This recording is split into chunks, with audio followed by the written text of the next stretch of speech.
இது பொது வழியா இப்படி வீட்டு பக்கத்தில் இது இது எல்லாரும் பொது வழி தானே அது இது அப்படியே இறங்கினோடனே நம்ம சைட் அப்படியே இதில் அப்படியே அந்த செட் அது இருக்கு ஓட்டு செட்டு ஒரு ஓட்டு செட்டு இருக்குது அவ்வளோதான் அப்படியே இந்த வரப்பு போய் அப்படியே வேலை ஷேப்பில் வந்து அது ஒரு பெரிய வலிச்சுது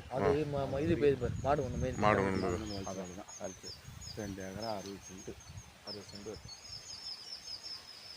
எத்தனை சர்வீஸ்ண்ணா ஒரு சர்வீஸில் பங்கு அந்த சர்வீஸா அதான் அந்த செட்டில் அதுலேயே இன்னொரு சர்வீஸ் நம்ம தனியாக வாங்கி வச்சுக்கிறேன் தனியாக வாங்கி வச்சுருக்காரு உங்களுக்கு இடம் உங்களுக்கு இடம் ஏன்னா பங்கு சர்வீஸ் விட்டு தனி சர்வீஸ் வாங்கி வச்சுக்கிறேங்க